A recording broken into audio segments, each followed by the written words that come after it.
Hello दोस्तों, welcome to money stocks. तो इस वीडियो के अंदर हम लोग बात करने वाले हैं तीन कंपनीज के बारे में, जिन कंपनीज के अंदर आपको कल के दिन शानदार तरीके से रैली नजर आ सकती है। तो चलिए सबसे पहले ओवरऑल मार्केट के बारे में डिस्कस कर लेते हैं। निफ्टी 50 का अगर आप आज के दिन का परफॉर्मेंस देखोगे तो ऑलमोस्ट हमें नई के बराबर परफॉर्मेंस नजर आया, लेकिन आज के दिन बहुत ज़्यादा निफ्टी 50 जो इंडेक्स है वो बहुत ज़्यादा वॉल्टिल हमें नजर आया हुआ था। कई बार दोस्तों वॉल्टिलिटी मार्केट के अंदर करंटली हमें नजर आ रही है, लेकिन करंटली जो मार्केट है आपको अच्छी कैसे रैली हमें कल के दिन नजर आ सकती है। मार्केट के लिए बहुत ज़्यादा पॉजिटिविटी हमें नजर आ चुकी है। तो चलिए इसी रिगार्डिंग अपडेट्स के बारे में भी हम लोग कवर अप कर लेते हैं। तो सबसे पहले दोस्तों अगर आप डाउ जोन्स देखोगे तो ऑलमोस्ट हमें डाउ जोन्स के अंदर कोई इंडाइसेस के अंदर नई के बराबर दोस्तों परफॉर्मेंस नजर आया। एक स्टेबल क्लोजिंग हमें कल के दिन इसके अंदर नजर आ चुकी है। अमेरिकन मार्केट के अंदर तो दोस्तों कोई हमें ज्यादा गिरावट बिल्कुल भी नजर नहीं आई। साथ में अगर आप नैस्डैक देखोगे तो नैस्डैक के अंदर हमें थोड़ा बहुत दोस्तों पॉजिटिविटी के अंदर क्लोजिंग हमें कल के दिन नजर आया हुआ था। ऑलमोस्ट हमें 0.45% की जंप हमें नैस्डैक के अंदर नजर आया हुआ था। लेकिन दोस्तों आप देखोगे तो अमेरिकन मार्केट के अंदर तो हमें थोड़ा बहुत तो रैली था, लेकिन वो भी दोस्तों मार्केट हमें प्रेशर के अंदर नजर आया हुआ है, पैनिक के अंदर नजर आया हुआ है। करंट बेसिस के ऊपर इंडियन स्टॉक मार्केट के अंदर गिरावट क्यों है? क्योंकि मल्टीपल नेगेटिव रीजन से। सबसे पहले अमेरिकन मार्केट पकड़ सकते हो। सेकंड चीज़ अगर आप देखोगे तो एफआईज एंड डीआईएस की थोड़ा बहुत हमें सेलिंग एक्टिविटी नजर आ रही है, थोड़ा बहुत प्रॉफिट बुकिंग नजर आ रही है। साथ में जो हमें mid cap small cap stocks था उनके अंदर दोस्तों पब्लिक के द्वारा रिटेलर्स के द्वारा हमें प्रॉफिट बुकिंग नजर आ रही है। साथ में करंट सिचुएशन जो इंडिया एंड कनाडा के बीच में जो रॉक का जो हमें इश्यू नजर आया हुआ है उस रिगार्डिंग में दोस्तों थोड़ा बहुत हमें तनाव मार्केट के ऊपर बना हुआ है। इसी की वजह से दोस्तों मार्केट थोड़ा बहुत हमें प्रेशर के अंदर करंट बेसिस के ऊपर नजर आ रहा है। लेकिन एक बहुत ही शानदार तरीके से रैली हमें कल के दिन मार्केट के अंदर नजर आ सकती है। वो मार्केट की वजह से उन कंपनीज के अंदर भी रैली नजर आ सकती है। चलिए अपडेट्स क्या है बात कर लेते हैं। देखिएगा demat account grow 26% to 12.7 crore in August. तो अगस्त महीने के अंदर ऑलमोस्ट हमें जो डीमेट अकाउंट है 26% की जंप हमें डीमेट अकाउंट के अंदर नजर आ रही है। अभी इनका कहने का मतलब क्या है कि जो डीमेट अकाउंट हमें पहले 100 नजर आ रहे थे। फॉर एग्जांपल पहले डीमेट अकाउंट दोस्तों अगर 100 थे तो करंट बेसिस के पर डीमेट अकाउंट हमें 126 के आसपास नजर आ रहे हैं। यानी कि लोगों का जो इंटरेस्ट है, रिटेलर्स का जो इंटरेस्ट है वो लगातार शेयर मार्केट के ऊपर, स्टॉक मार्केट के ऊपर दोस्तों बना हुआ है। और huge amount of demat account current basis के ऊपर ओपन हमें लगातार हो रहे हैं। हर एक महीने के अंदर दोस्तों नए नए डीमेट अकाउंट ओपन हो रहे हैं।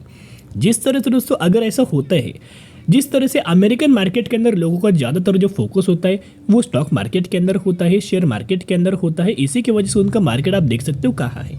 उसी तरह से अगर इंडियन स्टॉक मार्केट भी दोस्तों वैसा हुआ तो बहुत ही शानदार तरीके से जो सेंसेक्स है या फिर जो निफ्टी 50 है उनके अंदर शानदार तरीके से हमें और अच्छे खासे नंबर्स आ सकते हैं। उनके अंदर बहुत अच्छा खासा शानदार तरीके से ग्रोथ नज़र आ सकता है। अभी इस न्यूज़ से जो डीमेट अकाउंट है वो लगातार ओपन हो रहे हैं। इस न्यूज़ से दो कंपनीज को बेनिफिट मिल सकता है। तो सबसे पहला कंपनी एंजल वन लिमिटेड। तो वैसे तो ब्रोकर बहुत ज़्यादा है, यानी कि जो ब्रोकर है बहुत ज़्यादा है। आप एंजल वन पकड़ सकते हो, साथ में मोतीलाल ओसवाल है, साथ में जीरोदा है, साथ में एंजल वन है और भी मल्टीपल से जैसे करंटली एम स्टॉक नज़र आया हुआ है। लेकिन मार्केट के अंदर दोस्तों दो ही हमें ब्रोकर करंटली लिस्टेड है। पहला तो है एंजल वन, क्योंकि angel one is equal to Zerodha. Zero तो दोस्तों मार्केट के अंदर बिल्कुल भी ये लिस्टेड नहीं है। जीरो तो आपको पता है कि ये मार्केट के अंदर लिस्टेड नहीं है। अगर आप कंपेयर करेंगे तो नंबर्स के मामले में जीरोदा के पास सबसे ज़्यादा क्लाइंट्स है, सबसे ज़्यादा डीमेट अकाउंट ओपनिंग है, एक्टिव है। साथ में दोस्तों सबसे ज़्यादा कब रेवेन्यूज नेट प्रॉफिट यही जीरोदा जनरेट करता है। लेकिन सिर्फ प्रॉब्लम यह है कि डीमेट अकाउंट प्रॉब्लम यह है कि मार्केट के अंदर ये लिस्टेड कंपनी नहीं है। तो लिस्टेड कंपनी कौन सी है? Angel one. जीरोदा के बाद यही कंपनी का नाम आता है। तो कहीं ना कहीं इस कंपनी के अंदर भी आपको अच्छी खासी रैली हमें कल के दिन नजर आ सकती है। सेकेंड अगर आप देखोगे तो मोतीलाल ओसवाल बहुत पुराना दोस्तों ये ब्रोकर है। करंटली 850 रुपये के आसपास हमें ट्रेड कर रहा है। और जैसे कि मोतीलाल ओसवाल ब्रोकरेज फर्म के अंदर आपको पता होगा कि इनके ऐप के अंदर दोस्तों एक एक्सपर्ट के द्वारा हमें राय दिया जाता है। ओके, एक स्पेशल सर्विस दोस्तों दिया जाता है 1 सालों के लिए, जो कि दूसरे ब्रोकर बिल्कुल भी ये प्रोवाइड नहीं करते, जो मोतीलाल ओसवाल के अंदर आपको नजर आता है। तो कहीं ना कहीं अगर आप देखोगे ये भी ब्रोकर है, ये भी अच्छे खासा नंबर पेश करता है। तो कहीं ना कहीं मोतीलाल ओसवाल के अंदर भी आपको पॉजिटिव सेंटिमेंट्स हमें कल के दिन आपको बने रह सकते। जो न्यूज़ आया है उसका रिएक्शन हमें इसके अंदर भी आपको नजर आ सकता है, क्योंकि लोग लगातार दोस्तों क्या कर रहे हैं, डीमेट अकाउंट ओपन कर रहे हैं, स्टॉक मार्केट के अंदर एंट्री हो रही है। तो सबसे पहले मेन पॉइंट क्या है कि लोग डीमेट अकाउंट दोस्तों ओपन कर रहे हैं, तो इसका बेनिफिट हमें जीरोदा को भी नजर आएगा, इसका बेनिफिट हमें एंजल वन को भी नजर आएगा, इसका बेनिफिट हमें मोतीलाल ओसवाल के अंदर दोस्तों नजर आएगा। कोई ढेर सारे दोस्तों ब्रोकर बिल्कुल भी नहीं है, गिने चुने अच्छे खासे है, जो कि बहुत अच्छा है, लिमिटेड है, लेकिन वो बहुत ही अच्छा खासा करेंटली काम कर रहे हैं।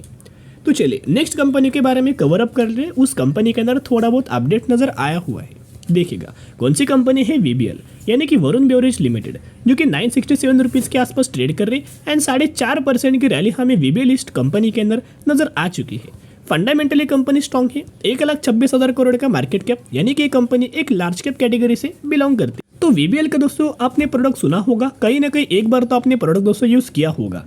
PepsiCo, Mirinda, Thums Up, Sprite, इस तरीके से जो प्रोडक्ट्स या फिर ट्रैपिकोना बोल सकते हो, इस तरीके से जो ड्रिंक्स वाले जो प्रोडक्ट्स है, ये कंपनी का मेजरली बिजनेस है और इंडिया के अंदर यही कंपनी के पास वो राइट्स है कि वो अच्छे खासा ये प्रोडक्ट सेल कर पाए। तो इसके अंदर 9 घंटे पहले हमें एक अपडेट नजर आया हुआ, तो चलिए बात कर लेते हैं। Varun beverage share price BofA securities sees more upside even the stock surged 40% in 2023, यानी कि 2023 के अंदर ऑलरेडी कंपनी 40% का रिटर्न शेयर होल्डर्स को बना के दे चुका है, लेकिन बोफा सिक्योरिटीज के द्वारा और ये मानना है कि वीबीएल स्टॉक के अंदर और हमें रैली नजर आ सकती है, क्योंकि ब्रोकरेज फर्म के द्वारा दोस्तों ऐसा माना गया है कि ये जो वीबीएल जो कंपनी है वो बहुत ही शानदार तरीके से रेवेन्यूज 2024 फाइनेंशियल ईयर के अंदर जनरेट कर पाएगी, यानी कि फाइनेंशियल ईयर 2024 के अंदर इनके रेवेन्यूज के अंदर कई गुना हमें जंप नज़र आ सकती है, नेट प्रॉफिट्स के अंदर कई गुना हमें जंप नज़र आ सकती है। तो बेसिकली वरुण बेवरेज का परफॉर्मेंस तो बहुत अच्छा है, इनका मैक्सिमम का चार्ट देखोगे तो ऑलमोस्ट हमें 1400% का रिटर्न बना के दिया हुआ है। 65 रुपीज़ के आसपास मार्केट के अंदर लिस्टेड था, जब से लिस्टेड तब से कंसिस्टेंटली ग्रोथ नज़र आ रही है। बिजनेस अच्छा है, पैरामीटर्स अच्छा है एंड ब्रोकरेज फर्म का यही मानना है कि और हमें कंपनी के अंदर अपसाइड रैली नज़र आ सकते हैं। तो एक रिक्वेस्ट मैं आपके साथ करना चाहूँगा कि हमेशा इस कंपनी के अंदर ज़्यादातर गिरावट नहीं होता, लेकिन जब भी दोस्तों कंपनी गिरता है, जब भी कंपनी के अंदर गिरावट होता है, उस समय बाइंग के लिए सबसे ज़्यादा बढ़िया मौका होता है। तो एक रिक्वेस्ट करूंगा, जितना कंपनी हमें गिरता है उतना दोस्तों बाइंग के लिए अपॉर्चुनिटीज़ कंपनी देता है, क्योंकि पहले भी आपने देखा होगा कि कंपनी ज़्यादा नहीं गिरता, लेकिन जब भी दोस्तों कंपनी गिरते है उसके बाद हमें अच्छी खासी रैली हमें नजर आती है। आप पहले भी दोस्तों चार्ट पैटर्न के अंदर जाके ऑब्जर्व कर सकते हो, तो जिसके द्वारा करंटली वेट करना, कंपनी ऑलमोस्ट हाई के आसपास चल रही है, तो स्टडी करने से पहले, निवेश करने से पहले स्टडी करना, एनालिसिस करना, कंपनी गिरावट के अंदर मिलनी चाहिए। गिरावट के अंदर मिले तो बहुत ही बेहतरीन तरीके से मौका मिलेगा आपको निवेश करने का, और ये कंपनी आने वाले सालों में बहुत अच्छा मल्टीपल रिटर्न्स प्रोवाइड करके देगा। अभी हम बात करने वाले हैं श्री वेंकटेश रिफाइनरीज लिमिटेड के बारे में। 194 रुपीज़ के आसपास ट्रेड कर रही एंड मैक्सिमम के अंदर 350% का रिटर्न शेयर होल्डर्स को दे चुका है। ये वही कंपनी जिस कंपनी ने 1:1 रेशो का बोनस अनाउंसमेंट किया है। अगर आपके पास इस कंपनी के 100 शेयर होंगे तो 100 के बदले 100 आपको कंपनी बोनस शेयर देने वाली है। इसी रेशियो के अंदर आपको बोनस का बेनिफिट मिलने वाला है। तो स्टडी करना, एनालिसिस करना, उसके बाद निवेश करने की कोशिश कर सकते हो। अगर आपको वीडियो पसंद है जरूर वीडियो को लाइक एंड चैनल को सब्सक्राइब कर सकते हो। फिर मिलेंगे, बाय।